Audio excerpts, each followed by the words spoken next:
biggest moments of courage in my life has probably been vulnerable. Like actually being courageous about something that's going on inside of you. Hey guys, welcome to the Go Encourage podcast, where I talk to real people about real life, trying to gain some insight from their personal experiences and their journey from fear to courage. Today in the studio, I'm joined by Pastor Emily Parker, who is a pastor, a mother, a wife, and just an incredible public speaker. So really excited to have her on. Let's get started.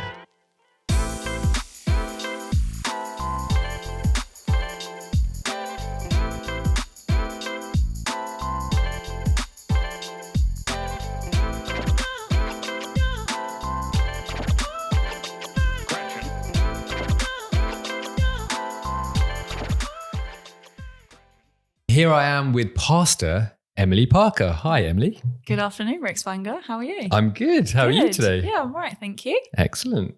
What are you drinking? I feel like it's going to be the weirdest answer you have on the podcast. I am drinking a Summer Fruits double strength hot squash. Hot squash. Yeah. With lovely hot boiling water. Yeah. And if you have a cold, have hot squash with a bit of honey. Ooh. It's delightful. I'd highly recommend. Okay. Yeah. Yeah. We'll put a link in the description for the recipe. How about that? Yeah, there you go. Although it's not very complicated. No. If you get that wrong, you need some We need lessons. some help, don't we? Yeah, you do.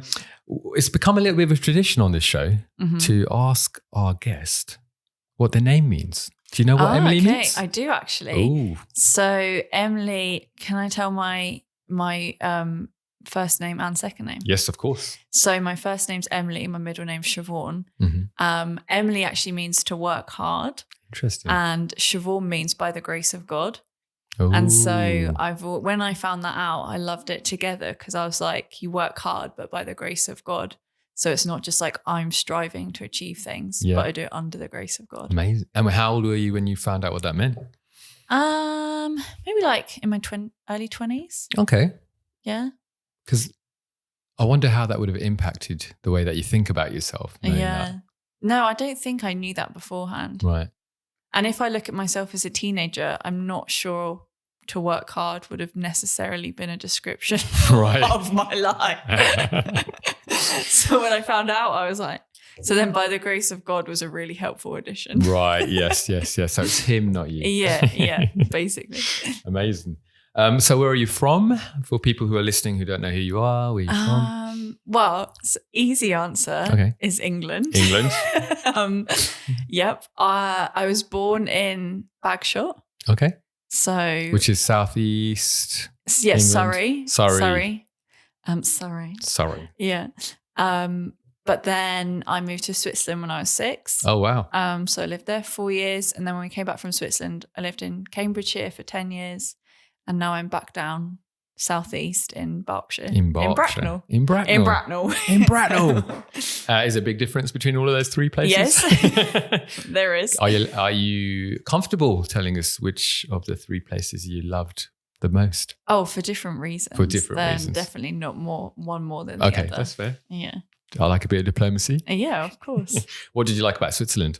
Well, so because we went out there when I was primary school aged, obviously we went to school there, but we went to an international school. Oh, nice. And that was an amazing experience, I think, for me as a child.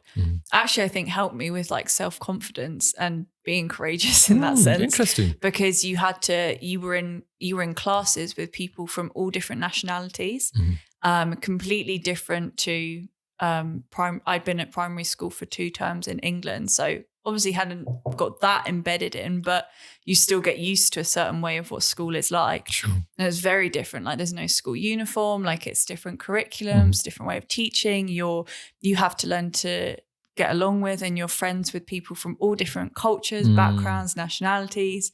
You're in a country where, none of the signs are in your language that you first started learning as a kid. Yeah. So I think for me, that was an amazing experience as a child to have that. And which part of Switzerland? Left, right, east, west? I should say left, right. I don't know. It was Basel, which I think is the north. Oh, yeah, Basel. I think no, that's Baden. But I don't know. Confused. Where's Bardo? Is that in Switzerland? Yeah, it's in Switzerland. Oh, okay. Yeah. I think it's like sort of Zurich way, that side. Okay. You got Geneva on one side and Zurich on the other side. I think Basel's up the top. Right. If anyone's listening and knows better, you can correct. Yes, you can correct us. And then Cambridge? Yes. Cambridge is beautiful. It is beautiful. Beautiful to be there. It was just I think for then, that's where my teenage years were. Right. Up until university. It was an awesome experience. I went to a secondary school that was a village secondary school, and then I went to sixth form in the centre of Cambridge. Wow. Which was a really cool experience. Really enjoyed it. What's it called when you're on the boat? Punting. That's it. My brother was a Cambridge punter. Was he? Yeah, did the tours for people. Amazing. So he could tell you much more than I could. Cool. And did you get a few free rides maybe?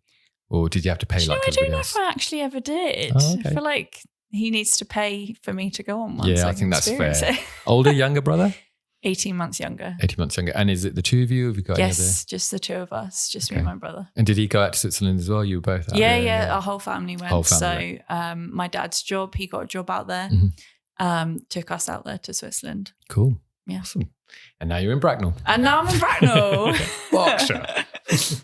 And you're married as well? Yes. We're just trying to paint a picture of who you are. That's who I am. Yep. Been married for just over 5.5 years now. Wow. Cool.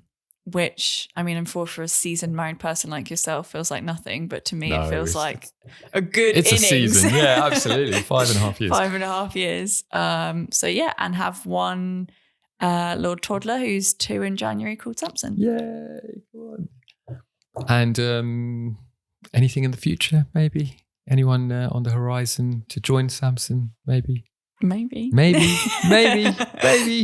This is the second time we've had a guest on the show that's pregnant. Yeah.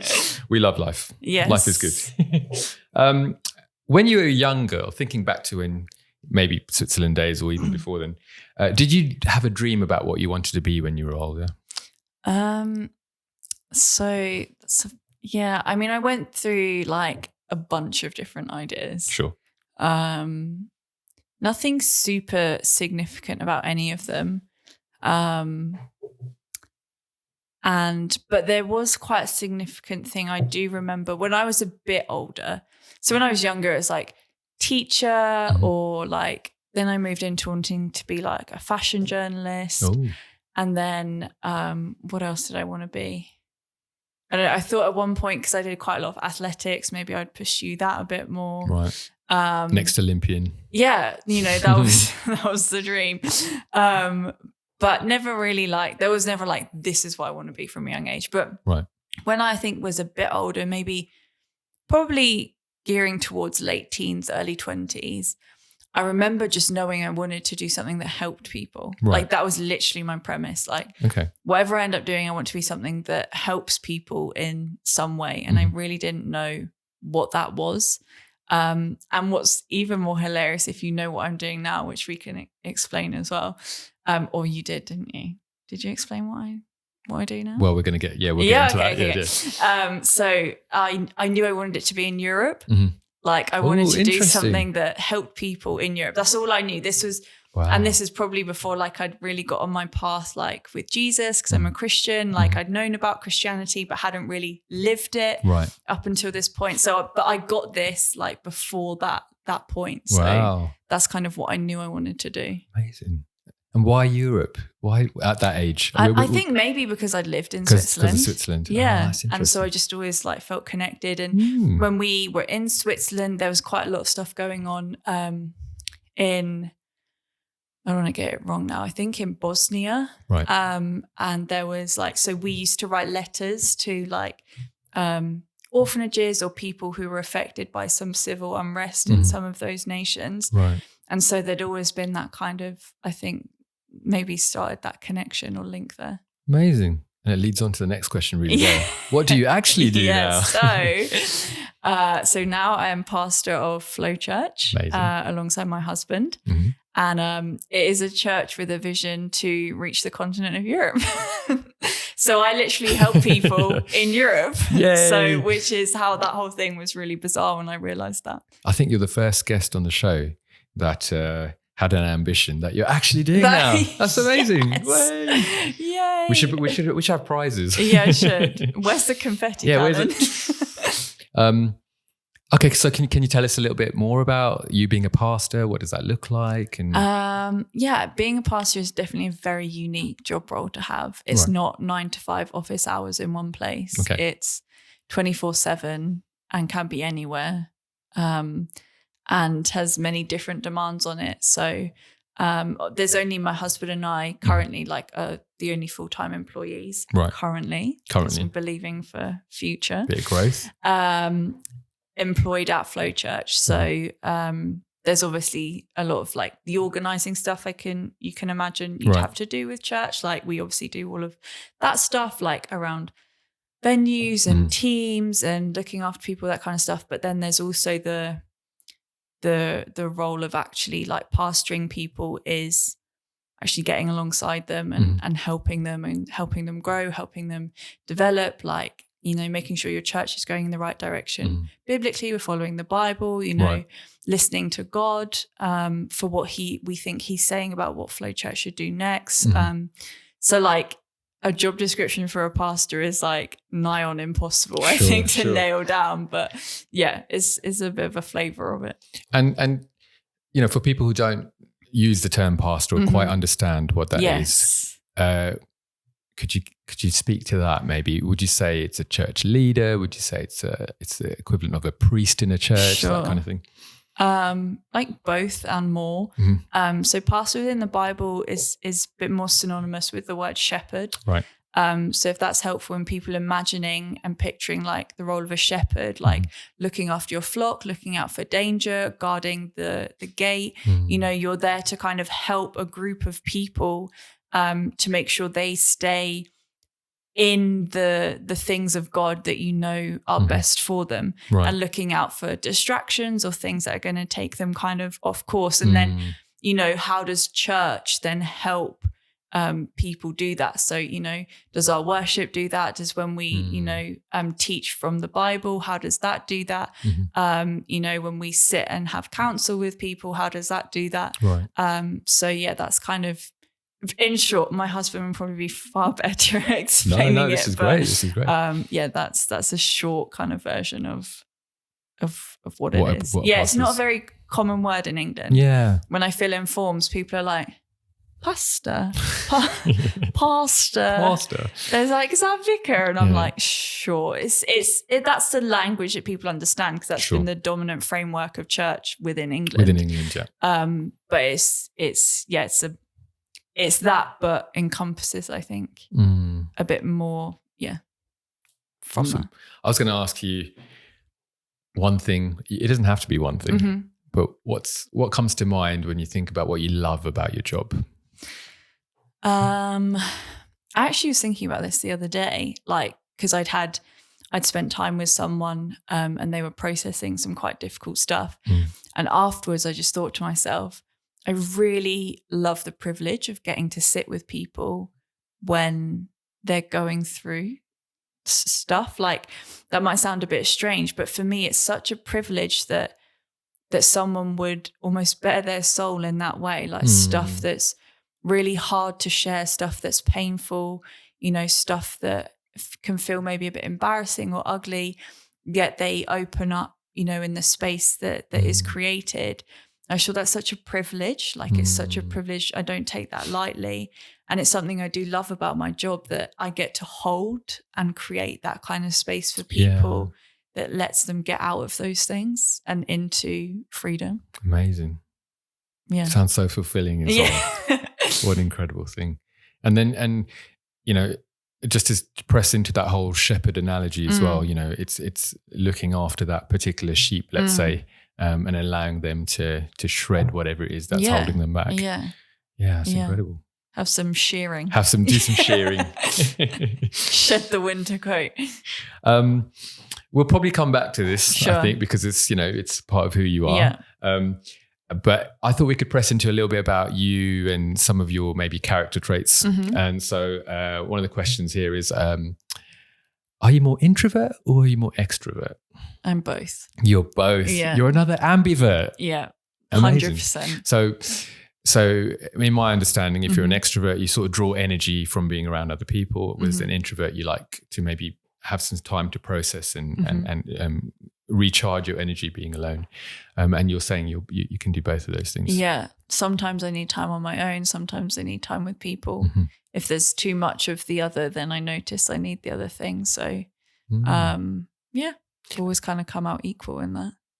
And so if you notice that within yourself, do you, what, just as a bit of a tip for anyone listening, is there something that you might do to push you the other way, or just to go, oh, actually I need some time with some people, or I need some time alone? I don't know. I think it's just recognizing it in yourself. Like if you've had a really busy, if you're planning your schedule or whatnot, it's looking like, and you're like, okay, if every day I'm giving out to people, like I can't sustain that. And so it's looking ahead and, like my husband and I, we've had quite a busy week this week, but I know like Saturday, there's nothing in the calendar. And so like, if I know then if I've got that busyness ahead, I feel okay with it. Like I won't let that burn me out, because I know there's that recharge on your own as much as you can with a toddler as well. Yeah, absolutely.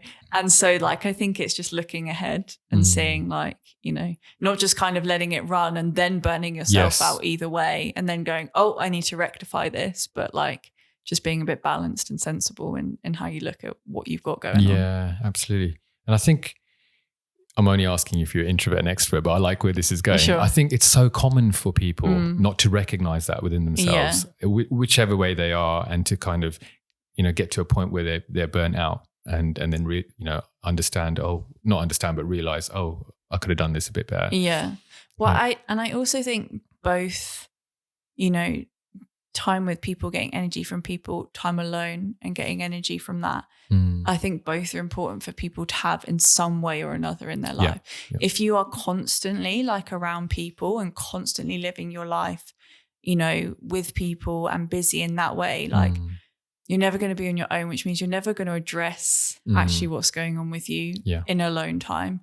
But on the flip side, if you're never with people and you seclude yourself and you isolate yourself, you never get that chance for people to give you a different perspective or to help you out in some way. So I personally think we all need a healthy balanced dose of both. No, I agree with you. And I think it's just finding where on that graph you sort of, fit, if that makes sense. All right, cool. That's really interesting. Do you know about Gary Chapman's love languages? You do. What would you say are your top 2 love languages? I think my top 2 have been all of them at some point in my life. Yeah. It was quite interesting actually when me and Liam, that's my husband's name, got married. I think they changed, and I think we realized they were maybe a bit different.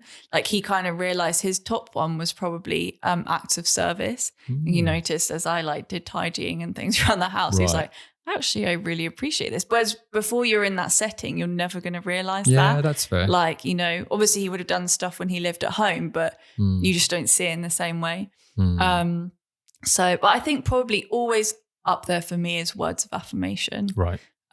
So yeah, that's probably one of my top ones. But being married to someone whose ones are maybe a bit different, I have learned to receive love differently. That's a great point. I'm not like, because he doesn't give me a compliment every day means he's not loving me well. Yeah. That was a real lie that had to be broken, because it's well, that's not true. And that's just a really harsh reflection upon my husband. Not that he doesn't take into consideration what I appreciate, but if he tidies up or does something else, he's seeing that as an act of love and a way of loving me. Yeah. So I think that was a really interesting thing for me with the love languages. Was learning to receive all of them. Learning to receive all of them. Yeah. And recognizing that this is an expression of love from your spouse. You know? Yeah.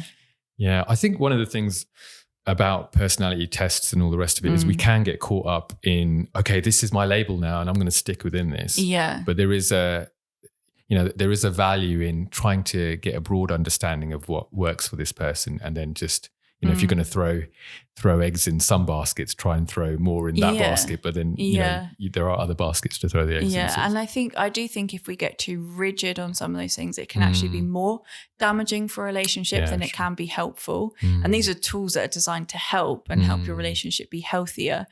But I think you're right, when we hold them too tightly and we let them create our boundaries in relationship, we let them be the dictator of whether things are going right or wrong or well or not, then it can then become a bit more damaging, because you're not giving space. Like, you're married to another person or, your friend is a completely different person to you. They're not going to operate how you operate. Absolutely. So how can you expect the boundaries to exactly align and, expectations to be exactly the same? So I think, they're useful, but I'm always like, pinch of salt. Let's not make sure that they're really our ultimate definition all the time. I'm trying to get better at mine, because my least is gifts. Right. But I'm terrible at receiving them. So when someone gives me a gift, I have to really actively be thankful, because I'm like, whatever. Yeah. And they're like, oh, he doesn't like it. I spent 3 months on this. What's going on? So I've got to get a little bit better at that. But get some confetti cannons. Get some confetti cannons just ready every time someone gives I don't know why I'm really on confetti cannons today. Would you say you're more logical or more emotional? Emotional. Yes. Nice and easy, straight answer. Yeah, it's no question. And my husband is very much more logical. And he's very much more logical. Yeah. And do the two balance out quite well? Or because his logic helps my emotions and my emotion helps his logic. Brilliant. So what a win. Yeah, it works. Is that something you had to work on, or is it kind of fit quite nicely? Yeah, definitely. There's always work with it, but I think we recognize that in one another. So, I had to get used to him calling out some of my emotions as irrational and like not logical, which isn't easiest when, initially happens, but it's good. Like, it sorts it out and doesn't let the emotion become the truth. So, yeah. But then I can bring emotion to sometimes his logic, which is sometimes, well, like this must be this. And sometimes like, well, maybe there's a shade of this to it. Or, he does always say he actually calls me his wisdom. So I think it works in that way of like. What a great word of affirmation. Yeah, I know. I must recognize that. Recognize it. It's I think that kindness and that sense, maybe. I don't know. Okay, cool. Can ask him. I'll ask him. If that's true. Are you more of a make things happen kind of person, or do you tend to go with the flow? I'm definitely more a go with the flow. Right. And I've definitely had to learn not to be such a faffer. Right. Faffer. Yes. Okay. I would love to be more make things happen, but I have to really work hard at that. So I have to make sure, like, I have to work hard at planning a bit more to like make myself get in the frame of mind for getting things done. And even when I was growing up, I would leave things to the last minute, like even things like revision, like it would get closer and closer and I'd have like a full-on meltdown, and my mum would have to come and be like, okay, so let's make a plan, like here's your revision timetable. And then when I'd got the revision timetable, I'm like bam, bam, bam, like on it. Yes. But like would leave it. And then, but I've got better. Got better, but I know that's my default. So I have to be aware of that. So you thrive in the tension. No, I do. Yeah. Even at uni, writing essays, like in the few days before, like I would love to have written an essay 2 months before the deadline. Sure. Would have loved that. Just didn't happen. That's fair. But then you pulled it off at the end. Yeah. And to be fair, I did always do well. So what did you? Can I ask what you studied?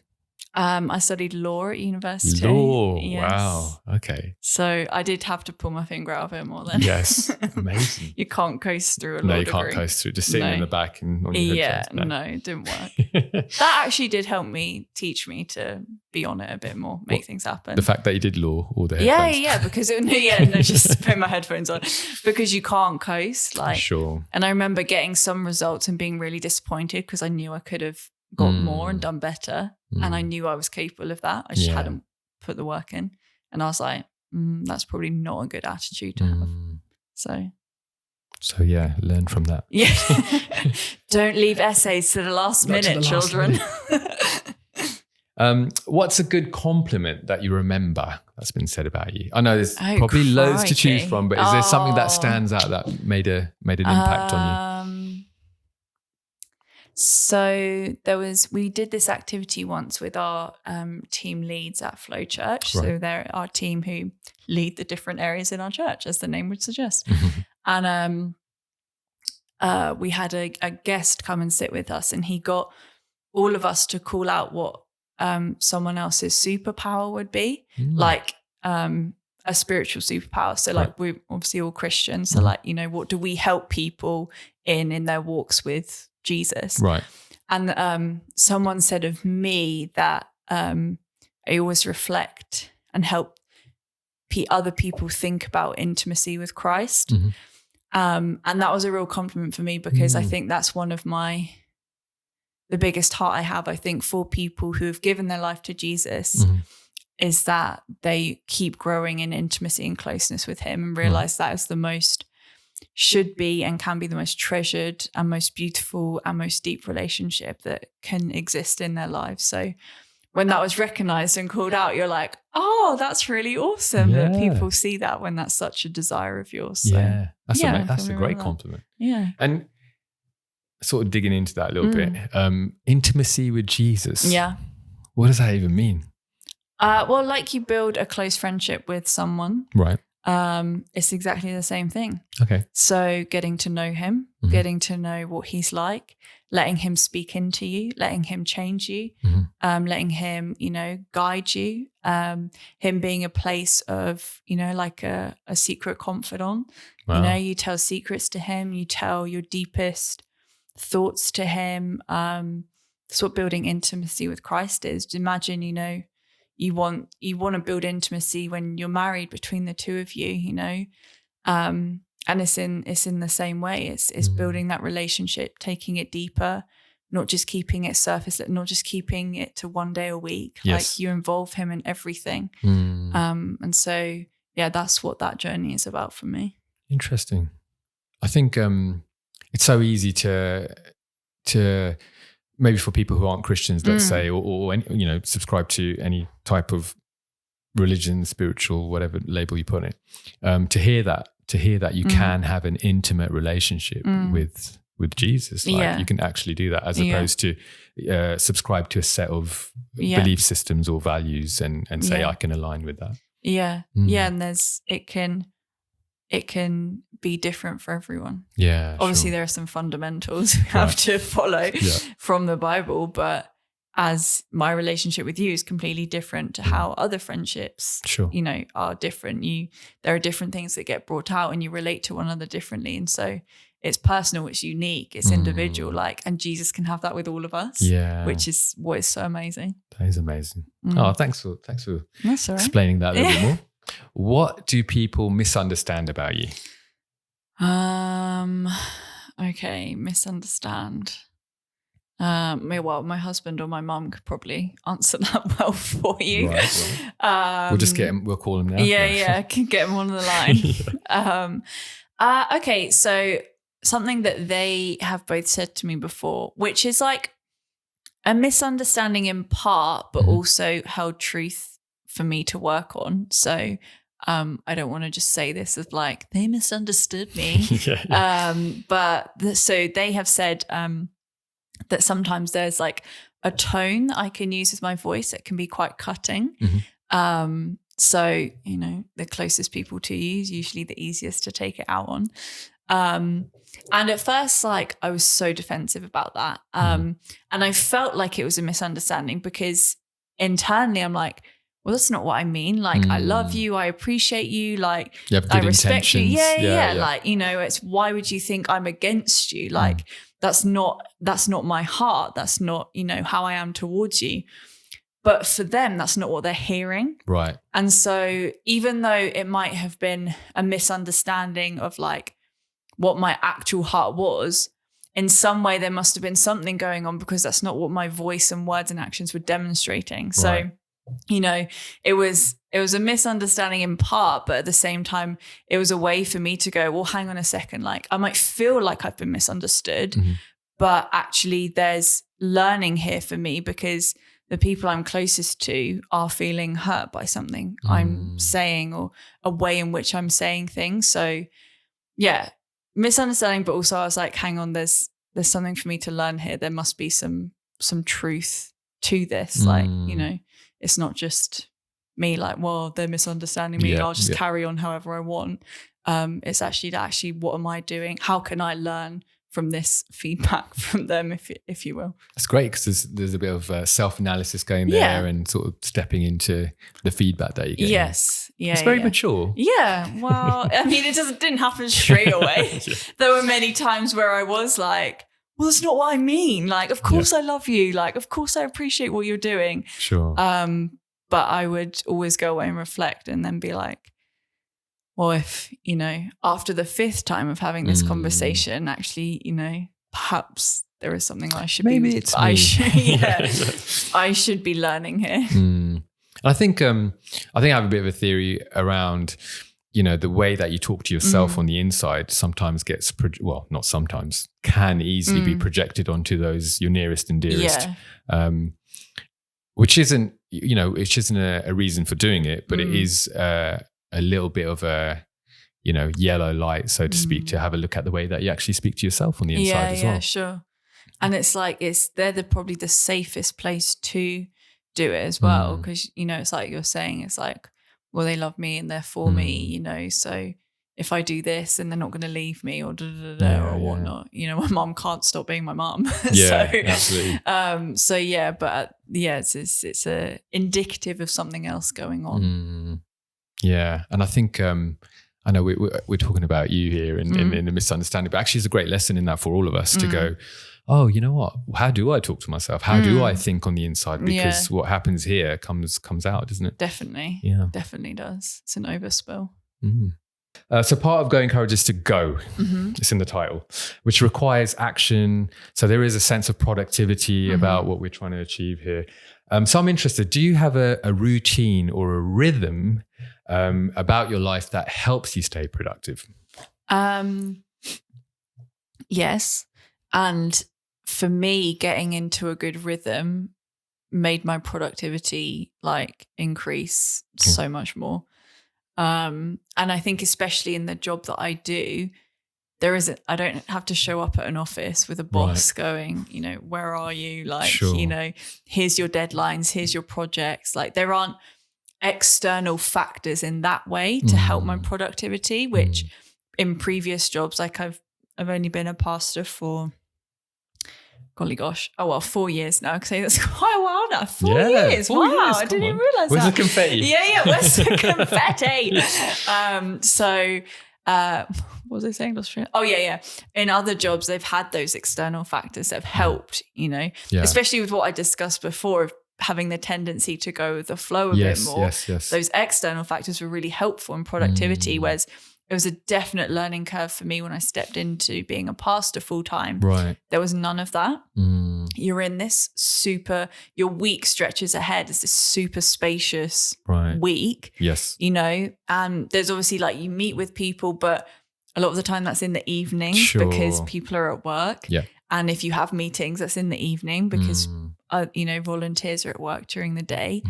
And obviously Sundays are like a go day for church service. And so during the day, there was like this such expanse of time.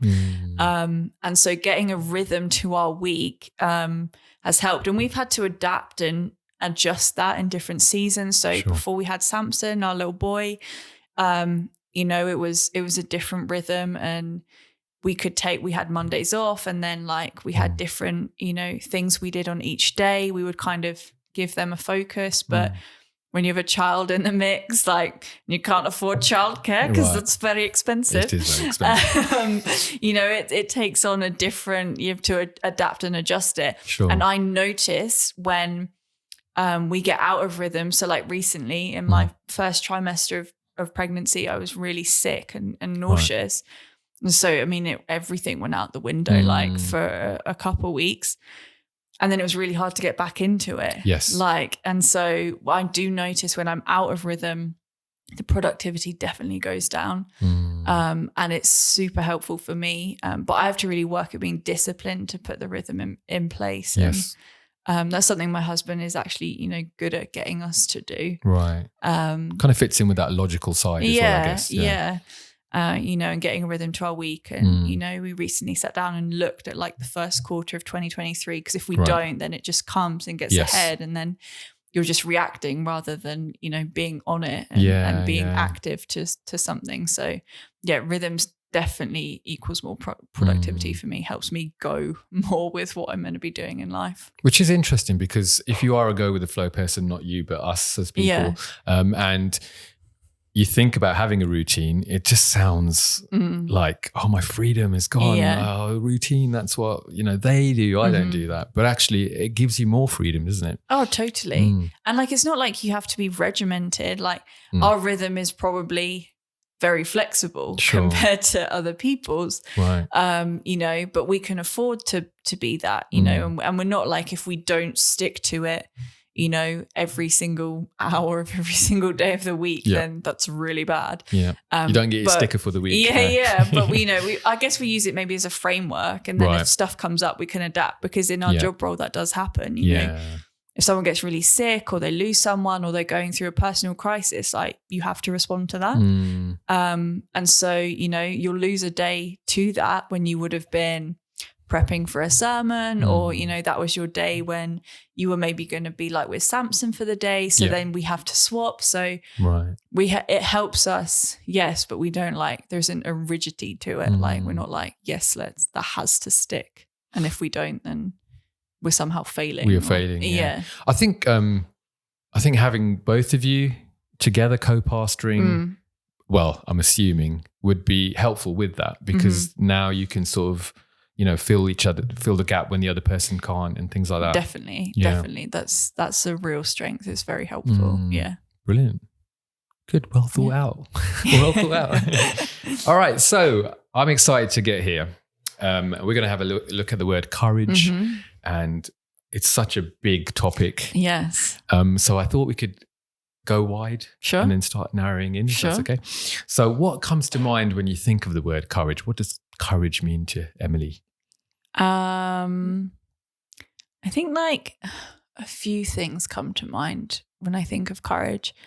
One of them, for me, like opposite courage is maybe being, stuck in something that stops you being courageous. So courage to me is overcoming anything that stops you from being courageous.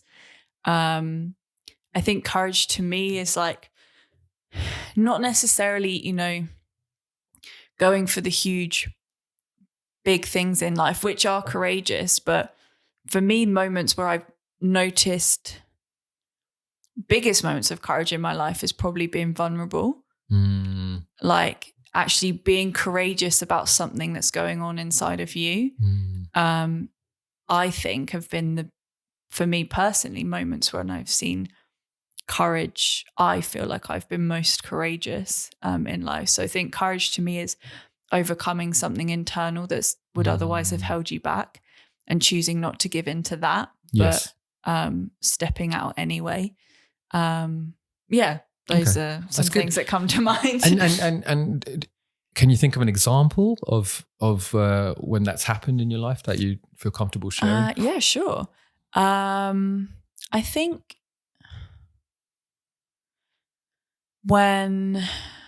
there's a couple ways in which I think this has been demonstrated in my life. Usually like whenever I have to preach, so give a teaching from the Bible for our church, is a massive moment of vulnerability. And then in a different way, then I can remember when Liam and I first started dating. And I mean, if you know my husband in any way, shape or form, you know you're going to have intense conversations about what's going on inside of you and how your journey is going with Jesus.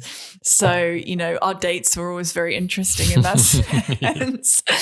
But I can remember having conversations, you know, about stuff in my past and stuff I was struggling with. And I think, you know, a moment where I actually said to him, one of my biggest journeys has been overcoming insecurity in my life. Right. And I think one of the most vulnerable, courageous moments I had was actually voicing that was a struggle. Right. And actually recognizing out loud the hole that had in my life, and out loud, you know, oh, actually, you know, I think he asked me a question like, can you ever imagine being free from this? And for the first time, like ever, I think I was like, I really can't. And to actually like be vulnerable, you know, to say that and be courageous, for me, that's courageous, because it's like you could choose to keep that inside. You could choose to protect that because it's, you know, there's pain associated with it. It's a difficult space within your heart. Like, you know, it's not an easy thing to express. Whereas for me, it's courageous. Vulnerability is courageous because it's like it's choosing to say something out loud that is easier to just keep protected within yourself. And sort of kick down the field and deal with it later on, sort of thing. And just kind of carry on going through life and you know, manage it, but never voice it to get help with it. And this is while you're dating, so then there's also that layer of, what is this person going to think of me now that I've shared this? And are they going to want to continue 100%. This relationship? And things like that? So it's like being vulnerable is so courageous because of those things you said as well. Like, you don't know how the other person's going to respond to it. Like, you know, you don't know if they're going to have they might not necessarily be able to help you. Like, so there's lots of things tied up in it. But yeah. Oh, that's powerful. I think it's quite common as well. I'm going to sound like an old man when I say in this day and age, but there's so much, you know, that's being thrown at us, whether it's social media, whether it's, you know, peer pressure or all the rest of it. It's really hard to show weakness or show that you're not doing well in a particular area of your life. So yeah, I agree. I think it takes a lot of courage for the admission of it. That's even before you get to the actionable part of you know, making changes. I think for me as well, there was so much tied up in like, if I admit this, like, what are people going to think of me, you know? And then when, especially then, like stepping into being a pastor, like if I share a story about something I'm struggling with, is that gonna mean people think I don't have what it takes to lead this church? You know, and it's something I do admire about Liam is his honesty, and, you know, it's been a tough season for the church over the last couple of years with the pandemic and figuring out how to move forward. And, you know, we're trying new things. And I love that he is courageous enough to be vulnerable of like, we're trying, you know, I don't have all the answers. You know, I feel unsure about this sometimes. And I think there's it's actually really releasing when you are, but you know, and I think you have to be okay with it. Some people are going to take it the wrong way. And some people, you know, some people are going to form their own opinions on that. But most of the time that's because they've got some stuff going on themselves. It's not very often an actual reflection on you. So yeah, there's definitely a huge thing with vulnerability of like, you know, how's this going to be taken? What are people going to perceive me as if I share this? And I mean, I wouldn't be a person that advocates for being vulnerable to anyone and everyone left, right and center every second of the day. I don't think that's healthy for you either. Finding those spaces where it's like a good space to be vulnerable. But even that still takes courage. Still take courage. And I suppose in that as well, you know, you're saying find a safe space, a safe person. You know, people you've maybe developed a little bit of trust with and things like that. 100%. Yeah. Yeah, I think it's important. I think the danger of, I guess I'm wearing the little shepherd hat now. Sure. That's okay to borrow. But, if you're helping people out, and they're going, oh, I'm being vulnerable and I'm telling everyone what's going on. Not everyone has that same desire to be empathetic and helpful. Because there's a lot of comparison out there, isn't there? And people tend to say, oh, well, that one's got a problem and I'm doing really well. Yeah. Which then feeds into the insecurity. Am I as good as the next person? Sure. And I think when you're first going to be vulnerable, like, choose it really wisely. But ultimately, I think when you've overcome whatever it is you're vulnerable about, that can then be used as a testimony and helpful story for other people. So I do believe it can progress to a point where you could share it to a room full of people and it's not going to be harmful to you because you've dealt with it, you've overcome. Yeah. But that initial first, those first few moments of sharing and times when it's going to be quite raw to get it out, then definitely choose wisely, I think, who you do that with. Yeah. No, that's good. I think as well as humans, we respond well when someone's vulnerable and they're open. Definitely. We do love authenticity. We do. It's just we're not always willing to do it ourselves. It's a bit scary. We're like, you be vulnerable. And then maybe I'll think about it. Yeah. But I think, it's hard. I can take it down the superhero road. So when you have a superhero who hasn't got any flaws and hasn't got anything that you can relate to, they tend to be kind of at an arm's length, whereas if you've got one, it doesn't have to be a superhero, it could be a character or whatever in any movie or book. Yes, I do like a bit of superhero vibes, but there's something in that where you can say, oh, here's someone who's got some adversity to overcome, and if they could do it, maybe I could do it. Yeah. As opposed to the expert who knows everything and can do everything, and you can't really relate to that. Yeah. I think a real example for me that's helped me is going to obviously my faith in Jesus, is we see him do this. And there's a moment where Jesus is praying in a garden, and if you aren't aware or don't know, like he was about to be killed on a cross, and he's praying to his Father in heaven, to God, and he's saying, like, if this is not your cup, please take it from me. And it's this extreme moment of vulnerability that you're like, it's from Jesus, who we believe is the Son of God, the Savior of the world. He's this guy who came to earth fully human and fully God. Wow. And God is having this moment of being vulnerable and saying, this feels too hard, like, but if it's your will, I trust you. Like, and so for me, like, seeing Jesus do that, and I base my life on trying to follow Jesus' example and, become more like him. That's my ultimate goal in life, is to become as much like Jesus as I can. Yeah. And so if I see him do that, someone who is fully human and fully God, then who am I to think vulnerability doesn't have a place in my life? So yeah, I think honest admissions are extremely helpful for us all. Yeah, absolutely. I feel like we could talk for hours on that, just that one little bit, but we'll move on, and I might have to get you back on that. Was there like a movie or a book or some kind of play, artwork, any type of resource out there that really inspired you to overcome fear or move to become more courageous? I think recently there's been a book I've read that I would say has inspired it in me, and I'm on the journey to taking actions towards that. Okay. So I read a book called The Land of Hope and Glory, which is basically the stories of different Christian revivals from like the 1200s through to nearly present day. Right. And so it charts all the revivals that have happened all across Britain. And reading the stories of what these people were willing to go through, what they were willing to give up, what they were willing to sacrifice, what they were willing, they were willing to be honest about and have insults thrown at them, have vegetables thrown at them back in the day. They were sidelined. Churches even, disowned them. And so for me, when I read that book, I was so inspired about this idea of getting over the fear of man. These people didn't live with any fear of, I say any fear of man, if they did, they overcame it. They chose to go and they chose to be courageous. When you say fear of man, you're saying fear of other people's opinions? Yeah, fear of other people's opinions, fear that they won't like you anymore, fear that you'll be ousted from a friendship group, fear that you'll be seen as different, fear that you'll be, sidelined, left out, all those kind of things.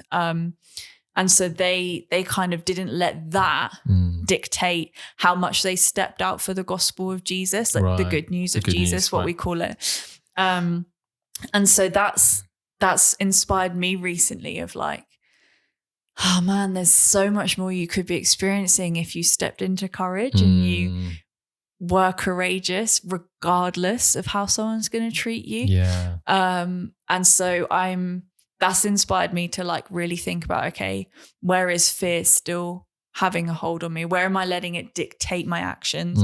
Where am I letting it dictate, what I choose to do with my day, who I choose to speak to, how I choose to step out? And if these people, they can do it and they're a human like me and they believe the same things I do. They had the same Bible I had. They believe in the same God. They followed the same Jesus. Like, what's stopping me? What's stopping you? Yeah. Amazing. There's I can't remember the quote now, but it goes something along the lines of, actually, let me just say it in my long-winded way. Sure. I'll probably do version. it, but this is my version. But like, if someone goes for a 100-meter run and then they do it in, say, wherever the world... like 12, 11 seconds. No, probably faster so like than that. 9. Yeah. But let's say they break a record and they do it in 10 seconds. We'll use a nice round figure. Until that person does that, other people don't even know it's possible. Yes. And so you inspire others by going as far as you can as That's well. True. Which sounds like this book is doing for you. Yeah, definitely. Yeah. Yeah, when you see actually, how countries started to be changed, and laws were changed in the land because of someone was courageous with their faith. Yes. You're then like, oh, okay, there's, I believe, that we can get there again and possibly even further. So yeah, that's definitely true. That's good. Could you say the name of the book one last time? And then Land of Hope and Glory. I can't remember who it's by. That's okay. We'll pop a link in the description. It's like a light blue cover. Okay, if that helps. Go, just look around the bookshops. Amazing. I know we've kind of covered this a little bit, but maybe there's another example you can think of. But can you think of an example where you had to put it on the line and really just risk it, just go all out? I think with, again, like, it's probably tied into being vulnerable. To be honest, I think anytime you take a risk, you're being vulnerable, really, aren't you? Yeah. But I guess it was a put it on the line for me because, if people didn't buy into it, then I wasn't going to be doing anything. Right. So basically it was like this teaching school, like for 3 nights a week, which as Flow Church, we do occasionally on different topics. And I had this idea around doing one with female leaders, so women who are involved in leadership within churches or within Christian charities. That was kind of, or if they felt like there was a leadership calling on their life, like they were going to step into being a leader at some point. Right.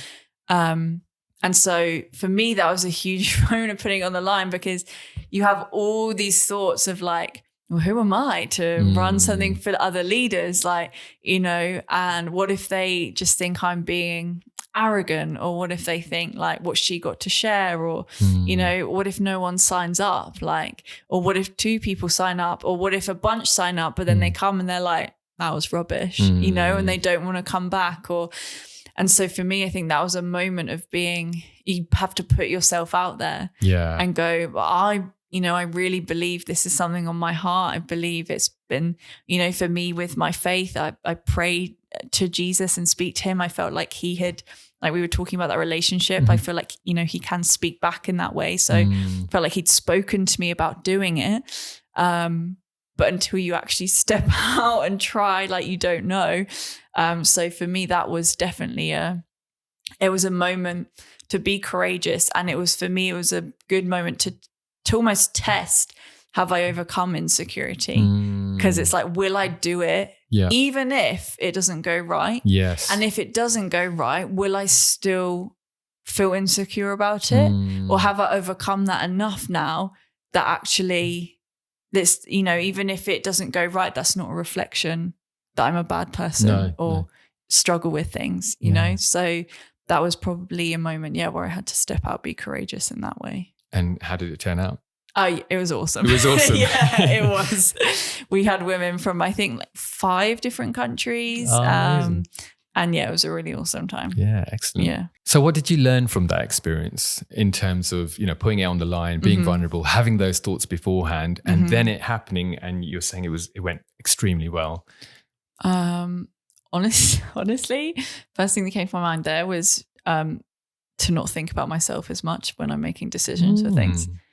Because that ultimately served a bunch of women that wouldn't have had that space before. Yeah. So it didn't have anything to do with me, really. And if I'd let those thoughts that were centered around me dictate my decisions, then these women would never have benefited from that space. That's good. Yeah. And I guess going forward now, if you do things like that, you've got sort of an anchor to go, well, actually, how much of me am I putting into this? Yeah. And I think it's like, you know, it's not basing your decisions on a certain outcome. Obviously, you want things to be fruitful, you want things to go well, but, you know, it's getting to that place for me anyway with what I do. Like, even if it just helps one person. So even if just one woman signed up, but I got 3 nights one-on-one with a woman who was in leadership and maybe didn't feel like she had that space to share, be vulnerable herself, that's huge. Yeah. You know? So I think it's not setting your success in any certain way, but like, if you know you're being asked to do something or you feel strongly about stepping out in some way, like, okay, just go for it, trust it. If no one benefits from it, like, well, you benefited because you overcame something. Yeah, absolutely. You know, so like, don't see it as a failure or, you know, I think it's that thing, taking yourself out of the equation as much as possible in that sense. I love that thought about you know, if even if nobody came, even if, you know, nothing happened, you actually overcame something within yourself. I think that's really valuable. Yeah. So it's a win-win to just go for it. You still learned a lesson. You still progressed, you know. With us in our faith, I still stepped out with Jesus. You know, that's a good thing for us. Jesus in the Bible calls those who follow him to a path of obedience to his ways and his words and stuff. So for me, that was a win in that sense. You know, I did something for Jesus. So for me, that won, you know, and for anyone, if you do step out and it doesn't go how you want it to, and even if you don't have the same faith I do, like you're saying, you've still won, you overcame something, like learn from it and go again. Are there people who come to mind who've challenged you to grow? I know you mentioned Liam a little bit earlier on when you were dating, some of those conversations, but are there people that come to mind, maybe mentors, maybe people you've met along your journey that have come to mind that really helped to push you forward away from insecurity, fears and things like that? I'm going to have to sound like a broken record, but it will, like, the first person and most prominent person is Liam. You should marry that guy. Oh, you did. You did. That was a good life That's decision. a good choice. Because not only in how he has pushed me, but in how he lives his life. Right. He has gone through so much opposition towards him, but still doesn't let that dictate how he chooses to do things. And he, you know, I get the privilege of having that behind the scenes seat in his life. And, you know, he goes around and speaks quite a bit and is starting to speak more across Europe and stuff. And, you know, people might think, well, he does that all the time. But there's still like there's still this choice, you know, every time before he goes abroad, there's still a choice of like, I've got to gear myself up for this and, like, you know, get over any fears. Like, what if they're the same ones? What if there's not many people there? What if it doesn't go well? But every time he just does it. And the thing that I love is that regardless of who's there, he does it with full the full force of everything he has. So it's not like I'm not going to let fear or, you know, lack of courage or whatever dictate how I show up. Yeah. I think that's such a big thing that I've learned from him, even when he was a youth pastor. So he led the young people at our previous church. Didn't matter how many were in the room. Could have been 200 that night, could have been a small group of 30. Like, he showed up the same. So like none of that other stuff let him dictate how he showed up. And I think that's such a big lesson I've learned from him, in not letting fear determine how you show up somewhere and how you show up for other people. It's really good. And if you don't mind me saying, that's not something like a Coldplay performance where you're going to go out and you're going to get paid thousands and thousands of pounds for doing something and you know, helping people to feel good. It's actually, he's speaking a message that might not be received well, could be controversial, or might challenge people in a way that they don't necessarily want to be challenged in that moment. And to still have that. Well, I know he's had times where he spoke a message and like most of the room left. This is teenagers, so bit different. Adults might be a bit more, they might just disagree in their heads. Yes. But then come back the same week and gone again, the next week and gone again. So it's not the easiest thing to do, but he doesn't let fear dictate it.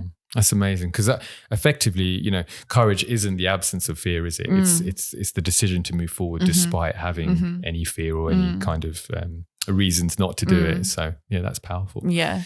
So yeah, sorry if that's a broken record. No, it's cool. He really has inspired that. I kind of sort of create that space in the podcast to give a shout out to someone that you wanted to give a shout out. And it looks like you have, so that's great. I've done it already. Amazing. All right. If you were in my shoes, I only know what I know. Sure. If you were in my shoes, what question would you ask yourself around the topic of courage? Probably ask something like, why is courage important? Ooh, what a great question. How would you answer that? What do you think, Rix? Why is courage important? Well, I think for some of the reasons we probably covered, like courage is important because you never know who's going to benefit on the other side of it. It's important because it helps you grow and it helps you overcome stuff that's holding you back. It stopped lies being the dictator in your life. It stops fear determining how you should live and see yourself and show up. And yeah, I think ultimately that first one I said, courage is important because you just don't know who else could benefit from it. I think, you know, let's stop making decisions based on how much we're going to feel good from them. Instead, let's be courageous. Let's live our lives with courage in the hope that it benefits other people around us, instead of living a life that's comfortable and we always feel good and, you know, all right with our circumstances, and we create this almost cotton wool sense of living around us. But we take that down, we get vulnerable, we step out, we're willing to try different things for the sake of, you know, maybe this will help someone else. And contribute to the well-being of the world. Yeah. Amazing. Playing our part. Yeah. Yeah. That's why courage is important. That's why courage is important. What a great question. There we go. Amazing. You've mentioned your relationship with Jesus, your Christian faith, which makes so much sense because you're a pastor. Yes. I mean, yes, that's good. It kind of works quite well, doesn't it? If someone was listening today and you could say one thing to them about having that faith, about maybe just starting that journey, what would you say? What tip would you give them? Just really try it. Really try it. Not give it, slight face time. Really try it. And when I mean that, really try it. Go to church for 6 months. Try it. Read the Bible. Start in the Gospels, which is the first 4 books of the New Testament.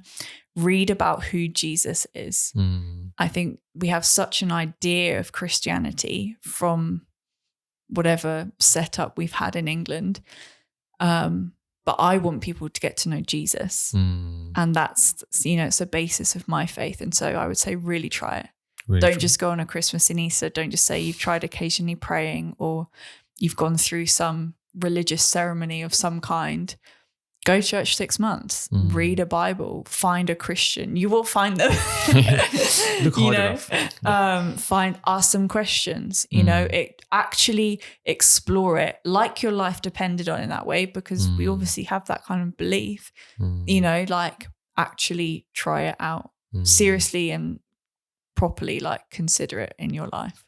And so I really like what you said there in terms of like your life depended on it, because I think if your life depends on something, you really do go for it, don't you? Yeah. So if I was someone who wanted to check that out, would I knock at a door at a church? Would I grab a Bible and start reading it? What would you say? Yeah, I mean, grab a Bible, start reading it. Like I said, best place to start, New Testament, first four books of that. You'll learn all about who Jesus is, how he lived his life, and ultimately his death, and then when he raised from the dead again, which is what we base our faith on today. But also, go find a local church. Just try it. I mean, obviously they're very different. So there's lots of different types of churches. Flow Church do have a YouTube channel. So it's called Flow Box. And we have a bunch of different things on there. There is a box actually on there, what is a pastor? So if you're like, actually, what is this strange phenomenon she's talking about? Who is this lady? You can go check it out. But we have our Sunday services on there. We have topics on there, all from like healing. So as Christians, we believe we can pray and see people healed.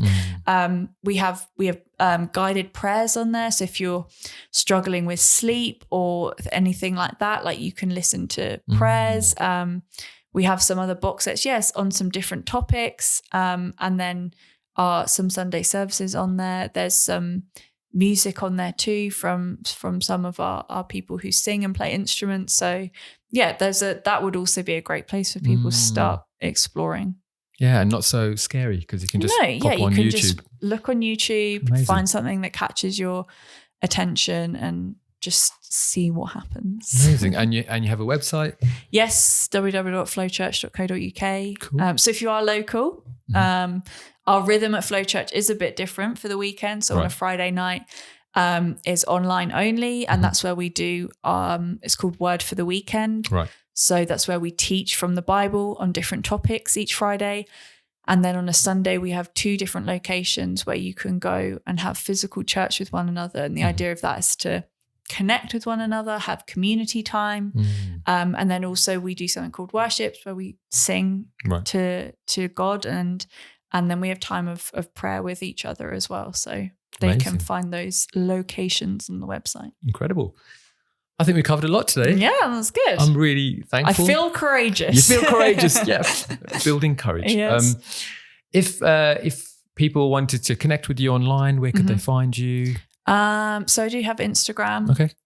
You can probably, that's the best way to do it.